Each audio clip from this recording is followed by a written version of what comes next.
think koncham Telugu, koncham English, I think I'll go together. It's, target audience is just not some of the people present here.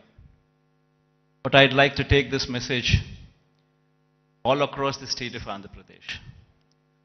So a little bit of a mix and balance between English and Telugu would be the pitch that I would be taking. I'm happy to welcome you all to the Vision Visakha program. In fact, today all of us are gathered here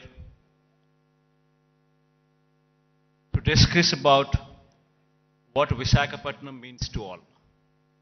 Why is this state, why does the state need Visakhapatnam? It's indeed a fact, post-bifurcation, the successor state, that is the current state of Andhra Pradesh, has rendered a more an agrarian one. In fact, if one were to compare the figures of what the average contribution of primary sector into GSDP were to be at the national level when compared to the agriculture sector, we would come across a figure of 17 to 18% at the national level.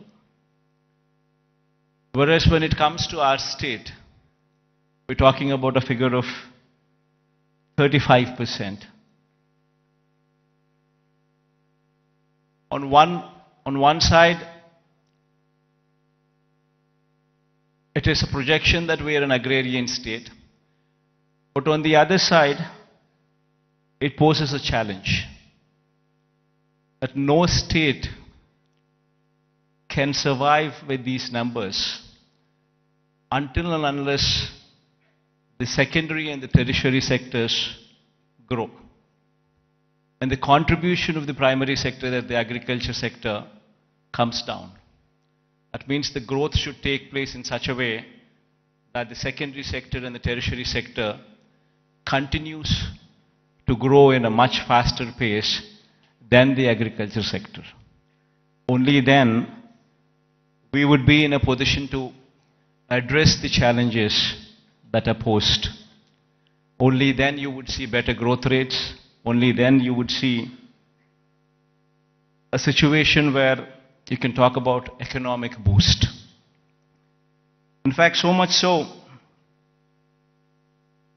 is the challenge posed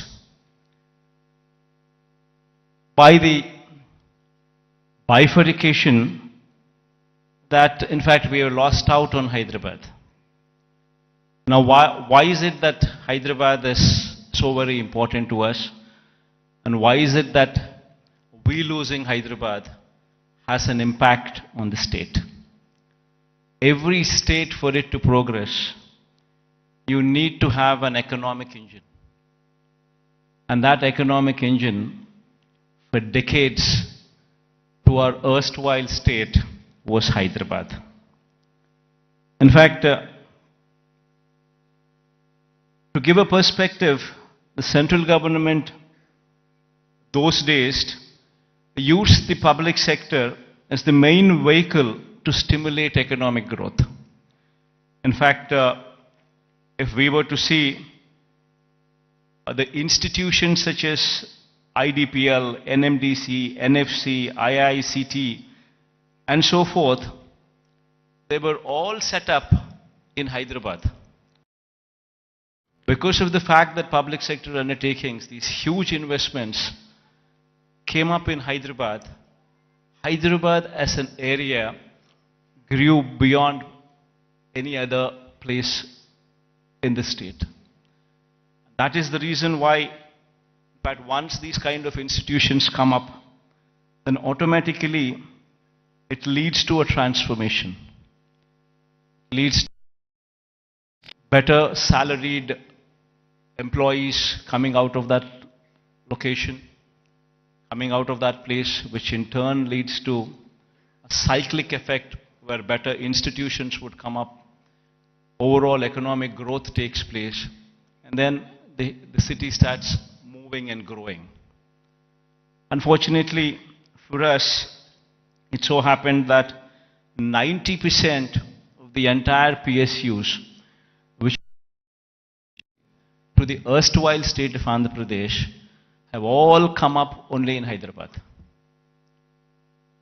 And because of that, Hyderabad grew at a much faster pace than any other place in the state. In fact, so much so that the services sector in Telangana, for instance, is now currently positioned at a 62.87%, the tertiary sector, whereas the national average is 55%. And in the tertiary state of Andhra Pradesh, we stand at mere 40%. So the agriculture sector, what should be at 17% as a national average, we are at 35%. The services sector, which is the tertiary sector, which should have actually been at 55%, which is the national average, we are at 40%, whereas Telangana is at 62.87% of the state's GSDP comes from just the services sector, that is the tertiary sector, and predominantly from Hyderabad. So until and unless you have a similar kind of situation, the Andhra Pradesh's economy, we will never see the rise of the services sector. It's only the manufacturing sector that is, we are on par with the national average, which is 25%, which is the secondary sector. But there is a huge thrust that should be put in the tertiary sector, which should grow leaps and bounds, which is the services sector. And our dependence on agriculture gradually should come down, per se not meaning to say that the growth should come down. The growth in agriculture sector is per se not much. You do not see the kind of numbers what you see in the services sector. So it's very important for any particular state to grow. It's very important that the secondary sector, that is the services sector, that is the tertiary sector, should grow leaps and bounds. In fact, owing to this reason, the per capita income of Andhra Pradesh, if one were to compare with Telangana, is only 2,19,518. When compared to the figures of those in Telangana, you would see 3,12,398 for the year 2022. This is the per capita income. Predominantly it is coming from Hyderabad. The reason why I'm saying this is, we would have to have a balanced growth. We would have to harness the strengths that we have. We have a huge coastline of our second largest coastline, in fact, in the country. 974 kilometers of coastline. Now, this is one potential that we need to harness to ensure that we have an economy which is port-led economy, which would support the manufacturing side. While we support the manufacturing side through port-led development, developing our 974-kilometer coastline with various nodes, industrial nodes coming up closer to the ports. While we do so, we also need to strengthen our services sector, developing Visakhapatnam, developing Vizag. It's got to be a mix of both. Only then we would see this kind of growth rate. In fact, to do so, we have, in fact, the state of Andhra Pradesh, before 2019, that is before our regime had come in, the state of Andhra Pradesh exports in 4 locations. Now in this 5 years of regime, we're actually in a very advanced stage of constructing 4 more ports.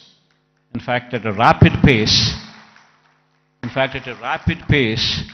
construction of the ports is going on. In fact, 16,000 and odd crores of investment is going in. We've already incurred more than close to 4,000 crores of this investment. And Visakhapatnam is one particular port where, in fact, my people are saying that going forward next month, you would actually see a ship coming into the port.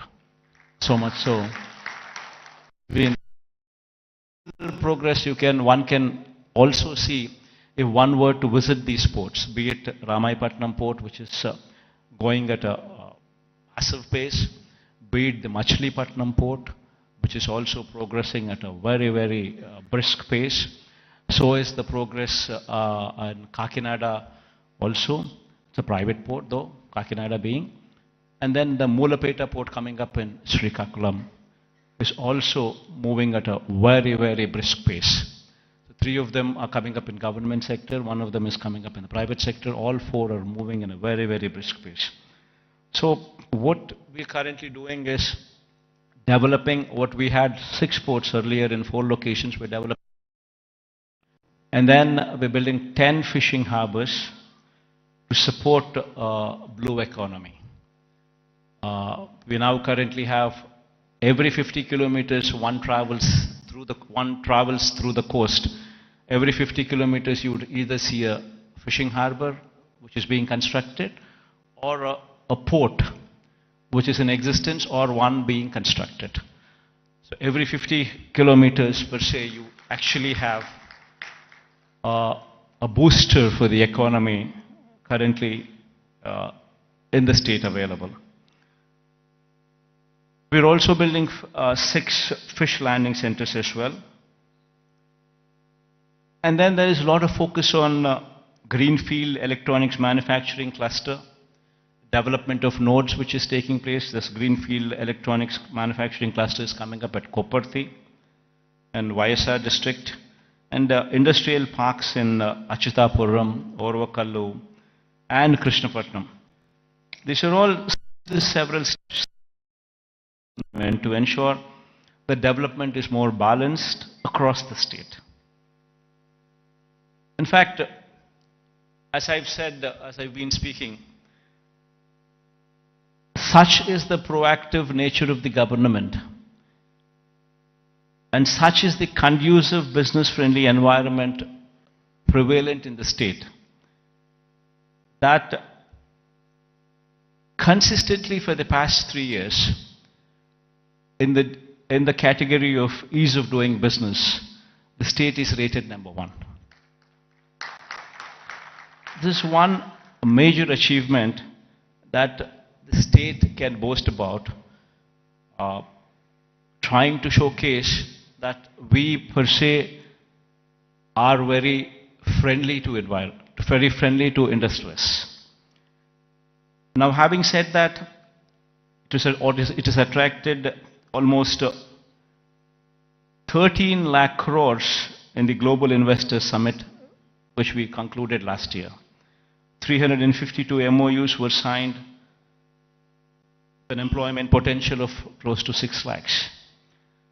And at a brisk pace, these MOUs are being translated into reality. In fact, out of 352 MOUs that we have actually signed, in fact, 39% of these MOUs have actually translated into actual commissioning of the plants.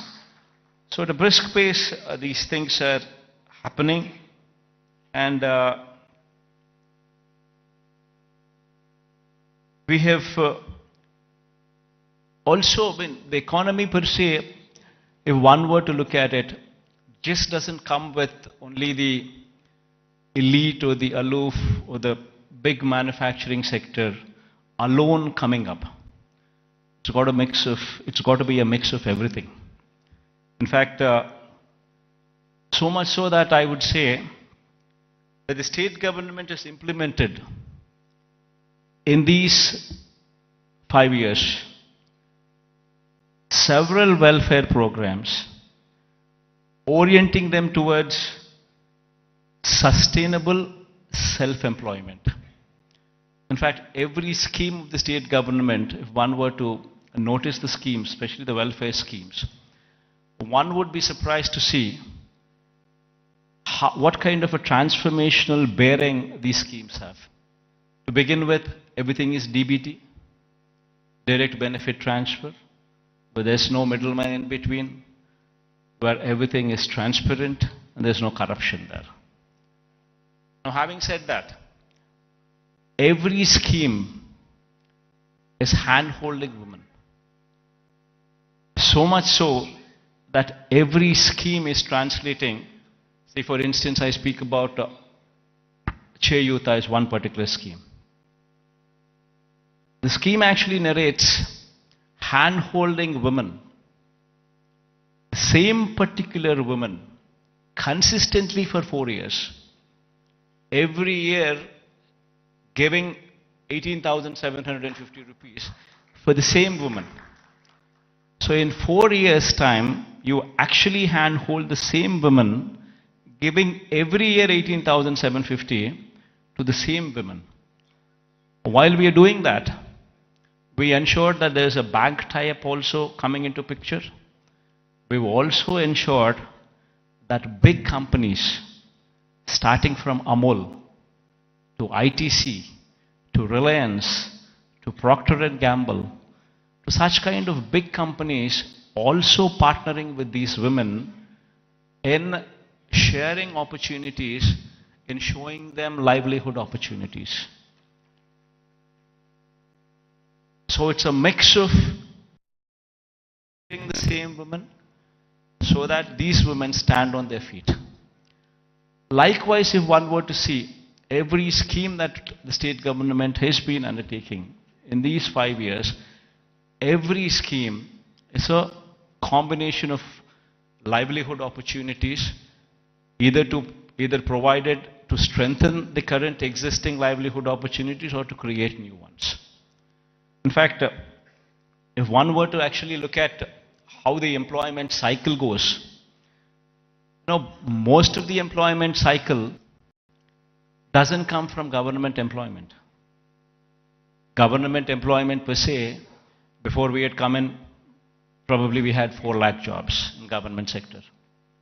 And probably government being very proactive in actually providing for jobs could actually create another 2 lakh jobs, which is actually very high. Before we had come in, we had 4 lakhs for decades. And after we had come in, we actually created 50% more jobs in government sector. But that is where it can end. It cannot go beyond that. You're talking about 4 lakhs being to 6 lakhs. Then per se, the big industrialists also, when we were to speak of, if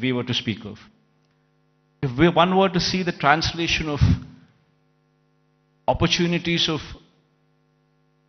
jobs actually created per se for investment that is actually put in, would probably translate to probably 1 crore of investment translating into one particular job. Not much.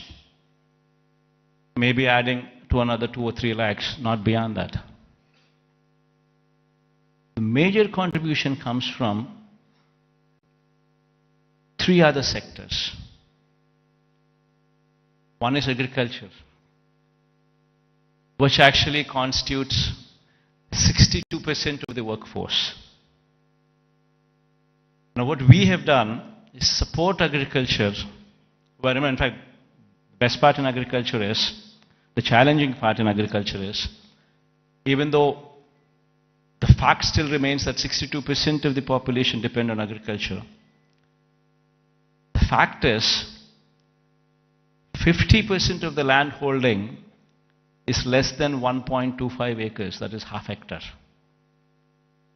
If one were to translate this land holding into, for calculation's sake, as to up to 1 hectare, if one were to take into consideration, then you're talking about 70% of the land holding is within 1 hectare.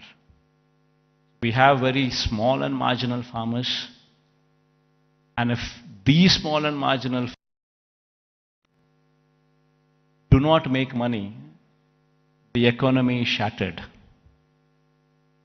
What we could actually do is come up with those initiatives to handhold farmers through RBKs, setting up of Raitu Bharosa Kendras where every village has one, where you have an agricultural graduate sitting in those villages, in those RBKs, where everything from seed to sale of crop is handheld through these RBKs.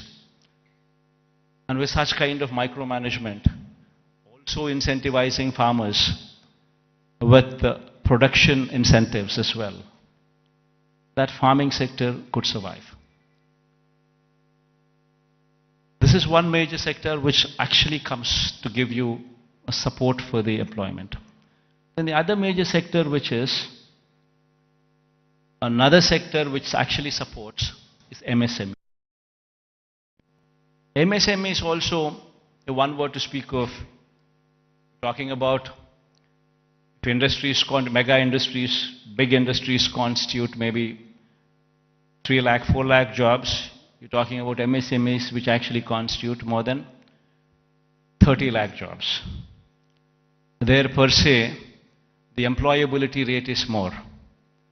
Every MSME is small, but yet employs more number of people when conversion ratio takes place from investment perspective. But these 30 lakhs, these 3 lakhs, these 4 lakhs, these are not the numbers. Dominantly self-employed sections. Self-employed sections constitute a primary more than 1.5 crore population, which actually doing well for the economy to do well.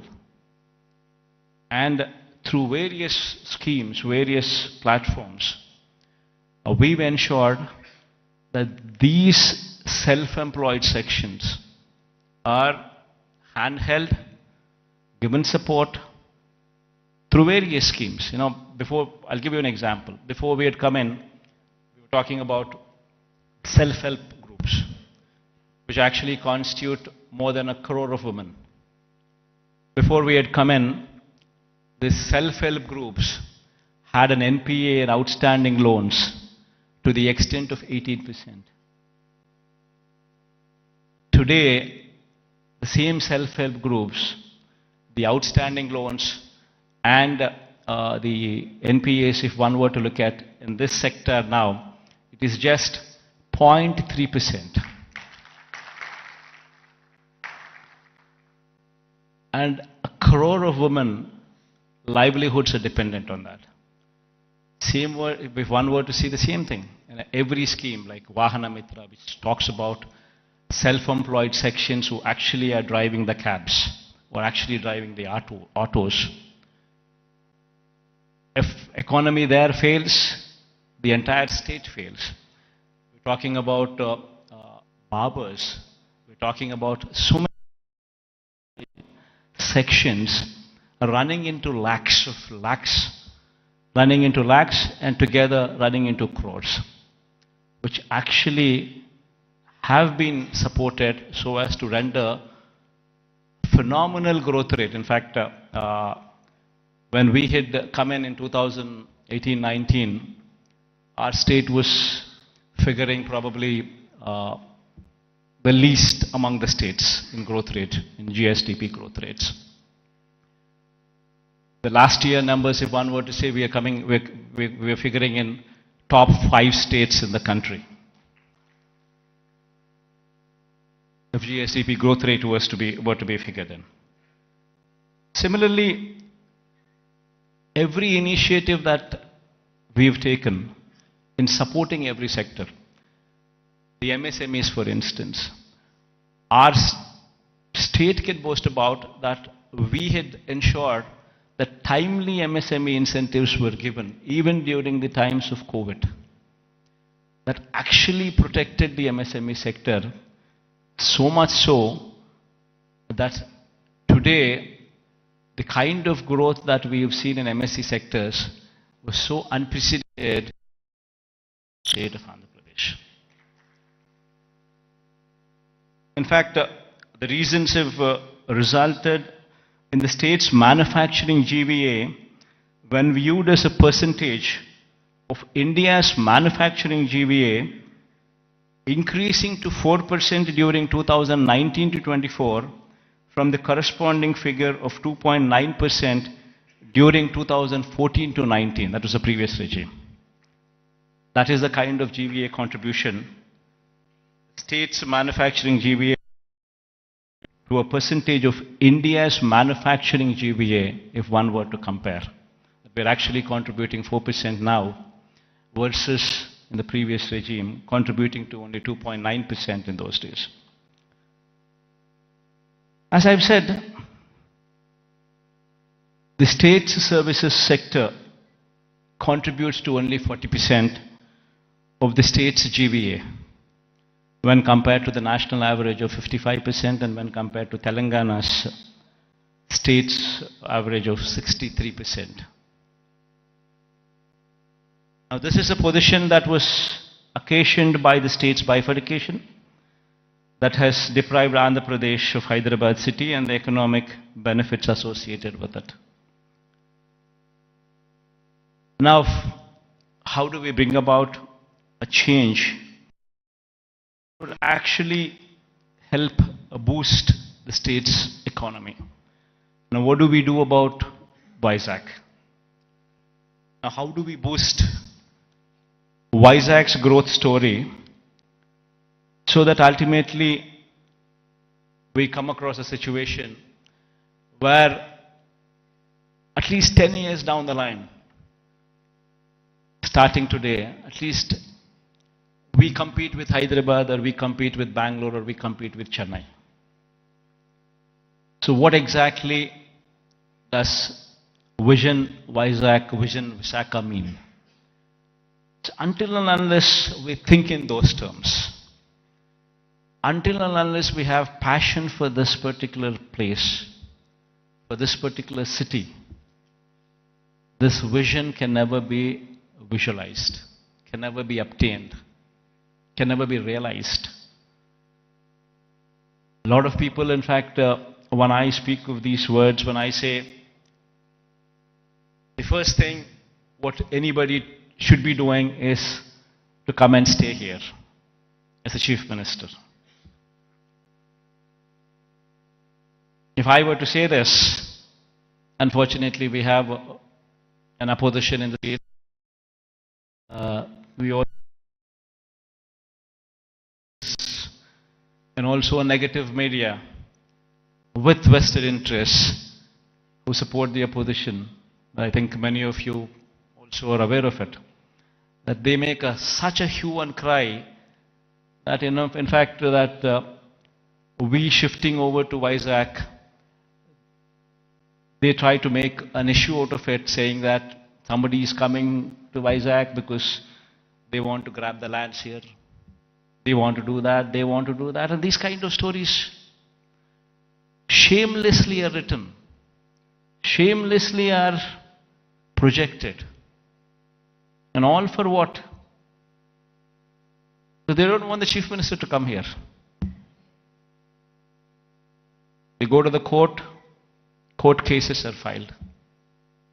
All for what? They don't want chief ministers to come here. Now why?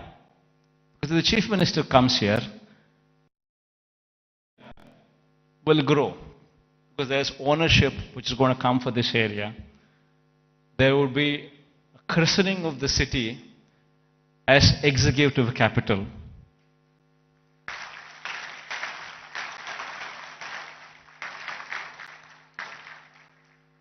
So they don't want the chief minister to come here because they have vested interests elsewhere. They bought land, before the capital could be announced elsewhere. Thousands of acres in private hands, Benami lands. And they're all scared. The moment this becomes the executive capital, the land rates there would further plunge. And because of this Western interest, today, Vizag has taken the beating. So going forward, I'm here to assure everybody here that there would be changes, because this is inevitable. If one were to compete with Hyderabad, compete with Chennai, compete with Bangalore, it's very important that Vizag becomes the economic growth engine.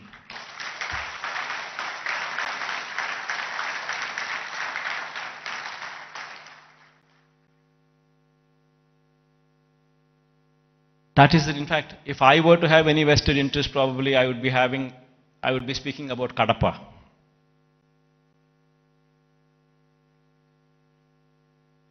See, for me, the state is ours, to everyone here.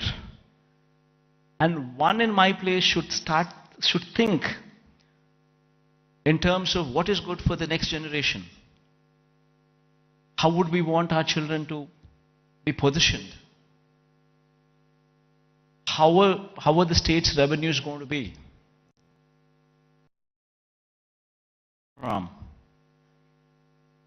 And how exactly can we boost these revenues to support the growth of Andhra Pradesh? If we do not think like this in terms of growth for Vizag, then who would think? If the vision of the leader is wrong, if the vision of the leader is negative, then Vizag, today unfortunately, only person standing for Visakhapatnam as executive capital is only me.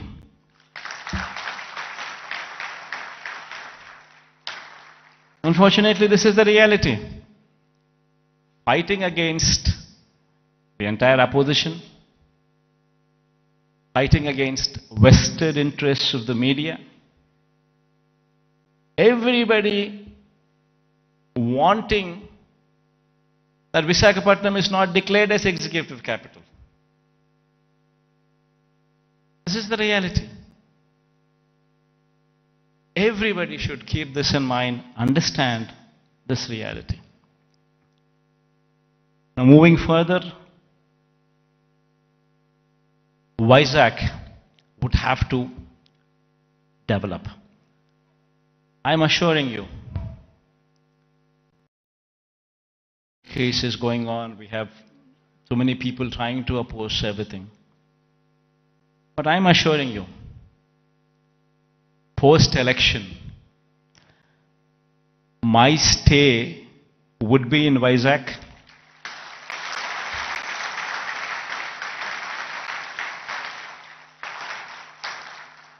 In fact, my swearing-in ceremony also would be in Vizag.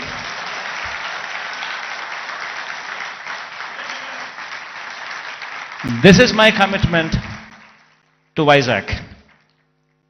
And now, what is the vision for Vizag? See, we need to have 10-year vision. We would have to own this city, christen the city as executive capital, become part of the city, and have a 10-year vision. You know, we need to have a roadmap which is workable, which is doable. It cannot be a roadmap where we just dream big but yet achieve nothing, because it is impractical. Not so. We need to have a practical solution, we need to have a practical approach, and we need to have a vision which is realizable in 10 years' time. Of course, this vision is one vision which cannot be alone done by the state government. It would have to be the state government, it would have to be the central government, it would have to be a PPP model, it would have to be encouraging private people also to become part of the vision. All these people become part of this vision, only then we can realize Vizag is the next competitor in a decade's time to Hyderabad, Bangalore or Chennai. In fact, why I was opposed to the idea of having Amaravati as a capital. There is nothing against it. In fact, I am one person who advocates the view that Amaravati should also have a legislative capital. In fact, I'm also one person who advocates the view that Kurnool should also have a judicial capital. Nothing against it. But then, the fact of the matter is, Amaravati is on a virgin land. 50,000 acres of barren land. Nothing there. And according to them, just to provide for the basic infrastructure, that is these roads, the water, electricity, and these kind of basic infrastructure alone, according to their own calculations, with the DPR that they have produced, costs almost 2 crores per acre, which is on a 50,000 acres of barren land. If one were to just lay these basic infrastructure requirements put in place, we're talking about 1 lakh investments, 1 lakh crores of money, which would have to be put in before any buildings could come up or before we could talk about anything else other than the basic roads or the basic electricity or the basic water or the basic stuff. Now per se, does anybody have 1 lakh crores to be pumped in? And if this 1 lakh crores were to be pumped in today, it's going to cost 1 lakh crores. But if this 1 lakh crores would be pumped in maybe in 20 years' time, presuming 5,000 crores of outlay every year, approximately, what one could actually probably afford. So there's nothing there. Then you're talking about 20 years. And then in 20 years' time, 1 lakh crore probably would become 7, 8 lakhs or 10 lakh crores. The expenditure what you thought about as 1 lakh crores today, in 20 years would actually be 10 lakhs, 15 lakhs. Probably the net present value calculations of probably 1 lakh crores 20 years down the line would probably be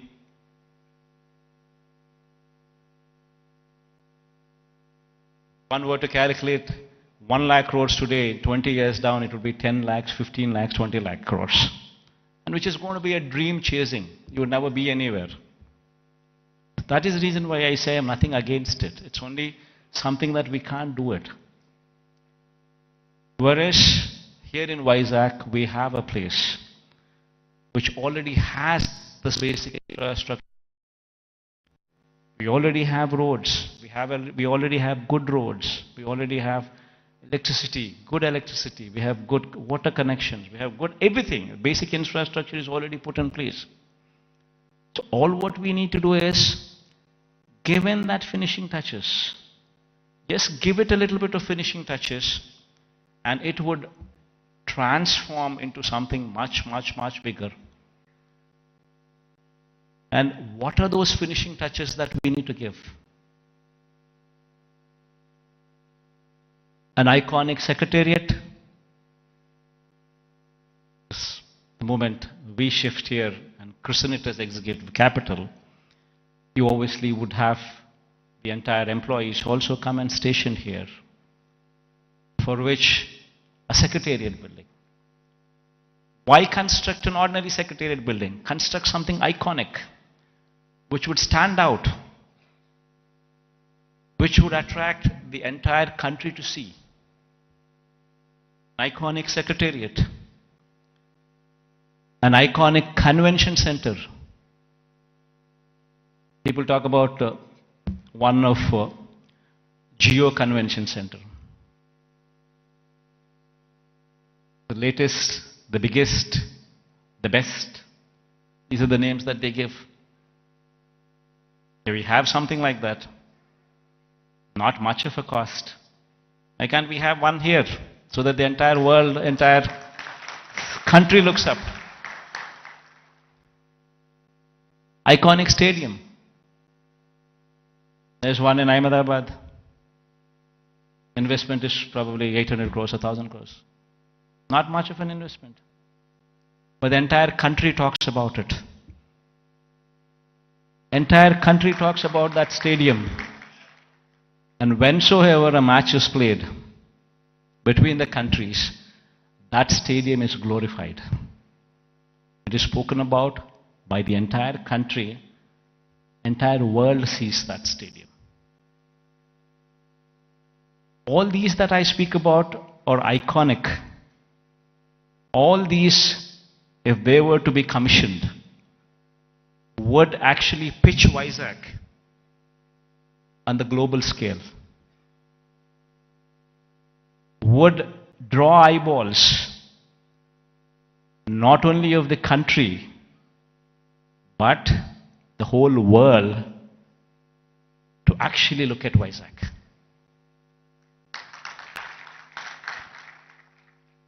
What we have envisioned for Vizag, iconic secretariat, iconic convention center, iconic stadium, Institute of Emerging Technologies. One beautiful institute wherein the talent for any emerging technologies is tutored here. If our students could be given that kind of skills, tutored here, this would be positioned as something else. We have the Bhogapuram International Airport coming up. At a very brisk pace, the work is happening. And within the next 15 months or 18 months, this project would actually see the light of the day. It's moving at a very brisk pace. Then connectivity to the Bhogapuram International Airport. A 6-lane beach corridor road with beautiful green lawns on either side of the roads. 6-lane road to Bhogapuram International Airport. They're talking about a metro rail. Our Vizag is probably the only metro, I guess, which does not have a metro rail. So getting funds for metro rail per se, I don't think it's that difficult. Because it might cost another 40, but 60% of the funding comes in PPP model by the developer. Another 40% is to be shared by central and the state government. Central shares 20%, state shares 20% of the 14,000 crore investment. Of course, we are pushing for the entire 40% to be borne by the central government. That's a different story. But even if that doesn't happen, we're still talking about 20% contribution from the state government. And then you could actually see a 14,000 crore metro rail project also take off. Then we're building a Molapet port in Srikakulam. Within the next 1 year, the port will start functioning. And we have Vizag, Bhogapuram International Airport, which is 30 kilometers from the airport. And then from there, the Molapet port is just another 110 kilometers or so. So you have entire corridor from Vizag International Airport and then Molapet Port. A horizontal growth corridor which could take off, which already has an existing national highway, I think 6-lane or 8-lane highway. It's already, the works are at a brisk pace. Then you have a data center with a submarine cable which is coming from Singapore. A data center, Adani is doing it. A huge investment, 27,000 crores of investment is coming there. And since it's a private investment, and Adani is doing it, the works of the land from our side, everything that needs to be done is already done. They've already started the work, the plans are submitted. Next 5-6 years, in a staggered way, in a phased manner, they would actually ensure that this project also comes up. Then you have hospitality industry, which also needs to be looked into, which also needs to be given a little bit of boost, for which we have ensured that Oberoi and Mayfair groups have given certain bits of land for them to develop 5-star plus resorts here, as well in Vizag, where Vizag is short and it doesn't have resorts. It has some good hotels, but it doesn't have resorts. So this 5-star plus category resorts by Oberoi or Mayfair would actually bridge in that gap. The land has already been given to these private people and they're already on the verge of starting the construction, and within the next 2 years or so you would actually start them, you would actually see them commissioned.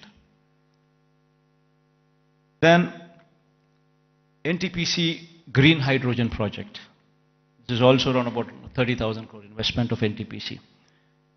This project, fortunately yesterday Prime Minister virtually laid the foundation stone. So this is also going to be a reality.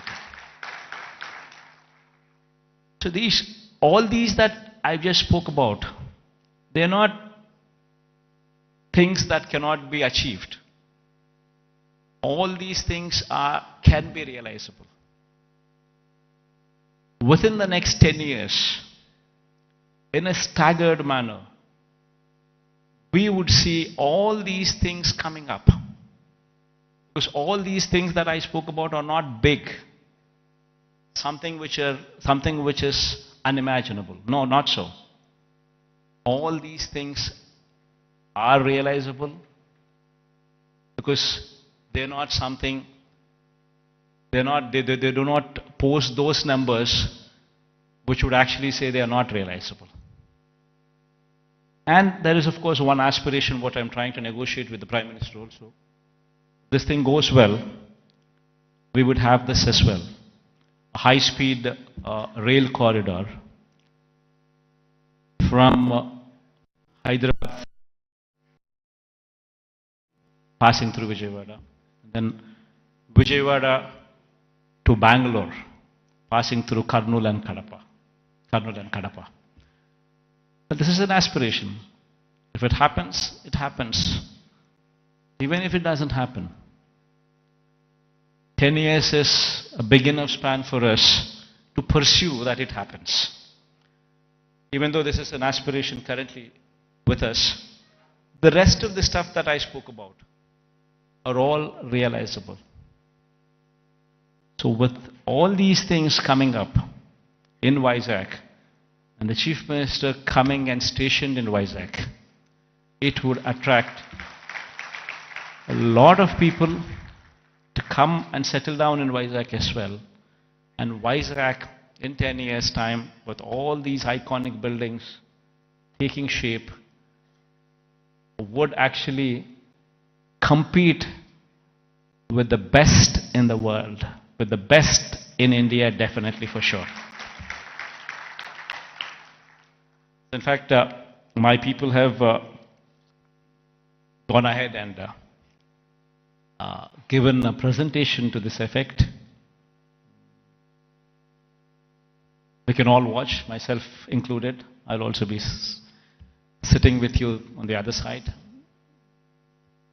Let's cheer the officials also for actually putting in this kind of energy and effort, because it takes a lot of passion to actually be involved.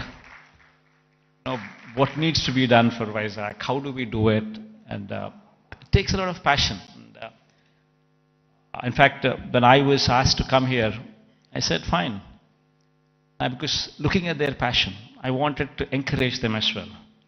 And I also wanted to give a kind of confidence to the people of Vizag in particular, that yes, Vizag, in spite of all the difficulties and hurdles that were posed, we will prevail, we will survive, and we will bounce back, is what the final message would be. Thank you all for patient hearing. I hope that we all share this dream and it will be realized at the earliest. Because I can't repeat the whole thing in Telugu. I tried, but then I thought again I'll deviate. Maybe some other occasion in Telugu. Maybe some other occasion in Telugu I would do so.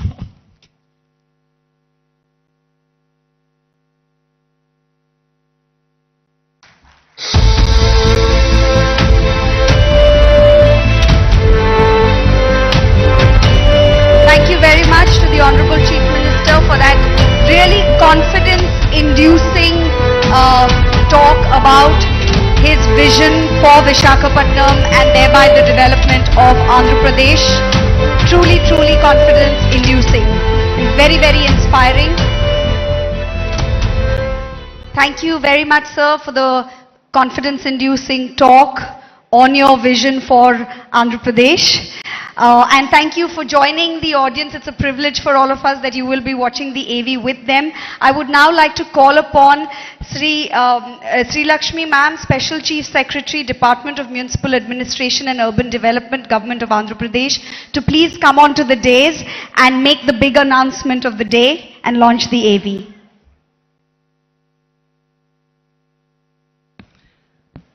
I thank the Honorable CM for his brilliant address on his vision for the development of Andhra Pradesh and Visakhapatnam.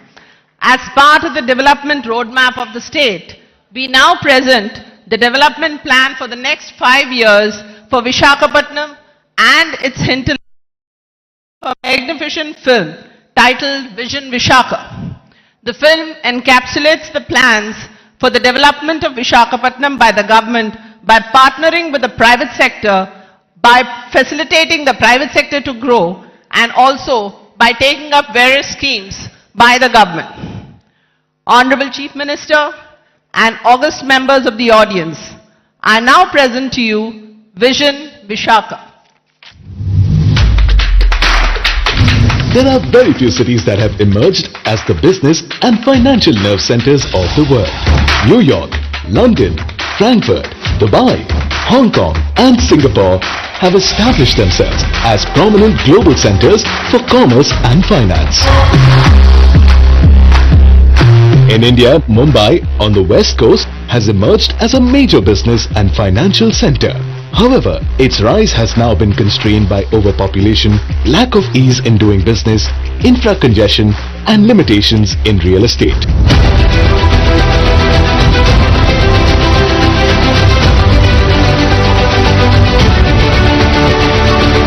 Located on the east coast of Andhra Pradesh, Visakhapatnam now holds the potential to compete with some of the best cities in the world in development, innovation and natural scenic wonders.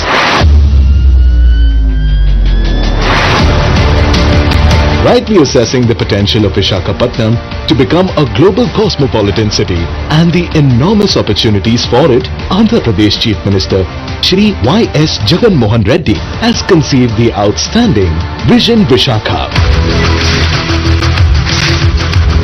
Vision Visakha aims to support Visakhapatnam as a home for high-class infrastructure, commercial activity, positive environment, sustainability, and natural scenic beauty to go on to become a leading financial, fintech and artificial intelligence hub in the country and in the world. Spanning the next 5 years, this magnificent plan for Visakhapatnam has been chalked out with an approximate budget of 1,05,000 crores. The vision recognizes that the future of Visakhapatnam is predominantly linked to major sectors such as industry, port, trade, tourism, health, knowledge, circular and resilient economy, and an aerotropolis. Infrastructure will be developed in 5 categories: connectivity, industrial landscape, urban planning and city infrastructure, livability and social infrastructure, sustainability and climate resilience. The allocated percentages for these have been clearly mentioned in the vision. These investments are estimated to create more than 10 lakh jobs and employment opportunities in Visakhapatnam during this period.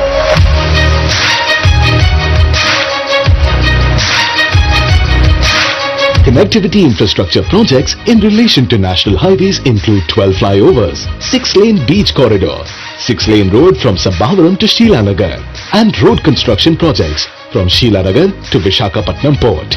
A total of 8,980 crores have been proposed for the same.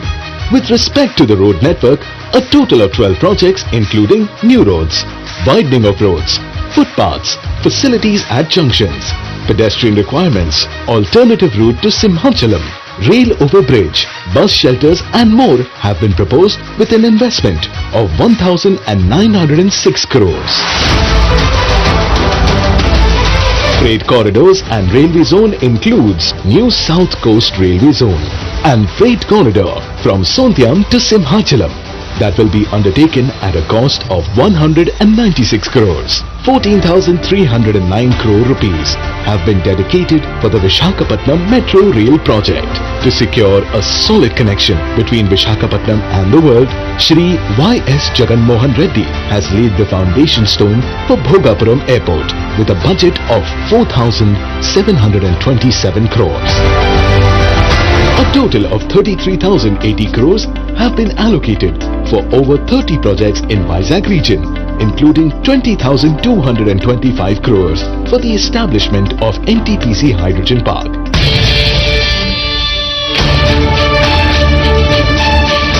To develop Visakhapatnam as an IT hub, an integrated data center park, IT, ITES and Infosys Development Center have been proposed at Visakhapatnam Tech Park with a budget of 25,025 crores. Through these, the Honorable Chief Minister hopes to provide direct and indirect employment to around 5 lakh people.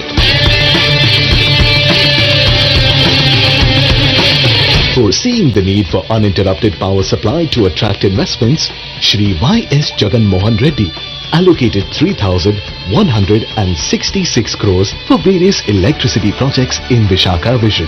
In relation to urban planning and infrastructure of the city, investments of 975 crores are dedicated for fresh water supply projects. 1,550 crores have been proposed for an underground drainage project and 153 crores are allocated for the development of stormwater drains in the city. As far as livability and social infrastructure is concerned, 100 parks will be taken up with 50 crores for the recreation and health of the citizens.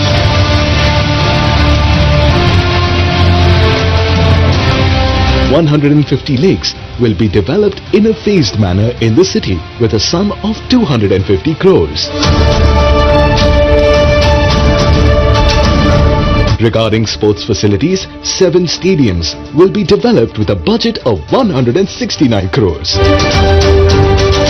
Along with demonstrating his commitment towards encouraging sports through the one-of-a-kind statewide Adudam Andhra program, Shri Y.S. Jagan Mohan Reddy has proposed an international cricket stadium with a whopping budget of 300 crores in this Visakha vision in order to place Visakhapatnam on the sports map of the world. VMRDA projects include a natural history park, museum and research institute with 108 crores, a convention center with 220 crores, an urban entertainment zone with 40 crores and Siripuram multi-level car park with 87 crores. About 150,000 houses worth 4,039 crores are being constructed through Jagan colonies and Tidco houses for the construction of affordable houses for the common citizens.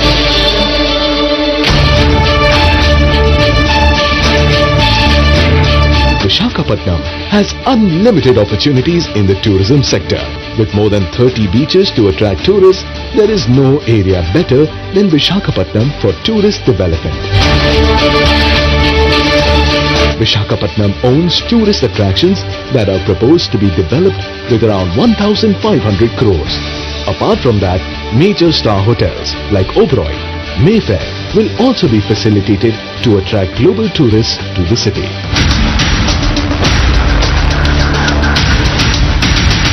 Shri Y.S. Jagan Mohan Reddy also proposed the establishment of a global convention center worth several malls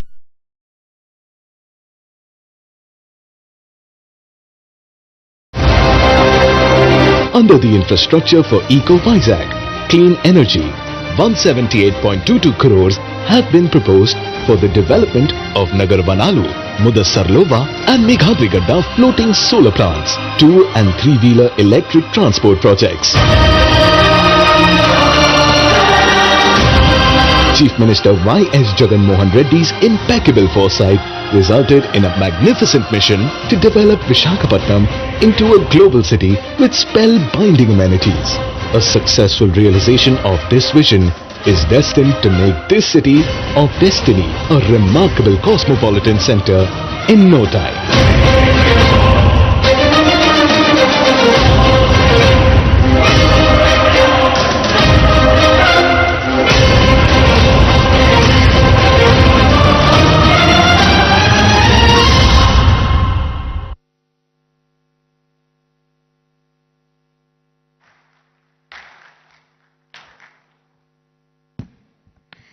That was a comprehensive roadmap presented to you, taking into consideration connectivity, livability, social infrastructure, urban planning, industrial growth, sustainability and climate resilience. The Honorable Chief Minister of Andhra Pradesh, Shri Y.S. Jagan Mohan Reddy Garu, is well on his way to achieving Vision Visakha and many other such projects for other cities of the state as well. He has already unveiled projects worth more than 1,500 crores, as you saw in the audiovisual presentation. To serve as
Ladies and gentlemen, a huge round of applause for Vision Visakha and the coffee table book that serves as a powerful reminder of a powerful vision for the state of Andhra Pradesh.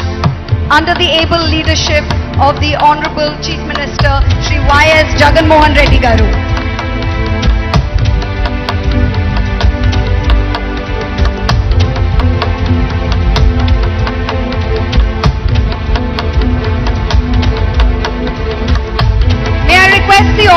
to give us a huge round of applause for this ambitious vision, Visakha.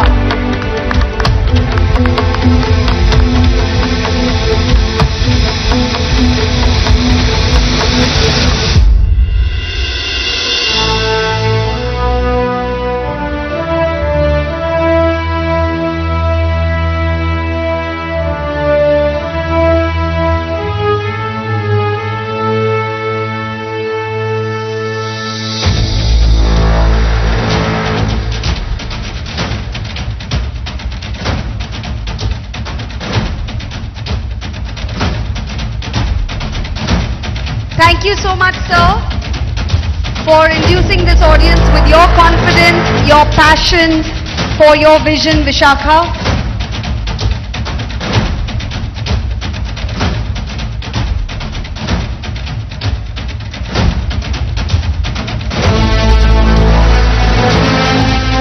That's going to be the iconic secretariat.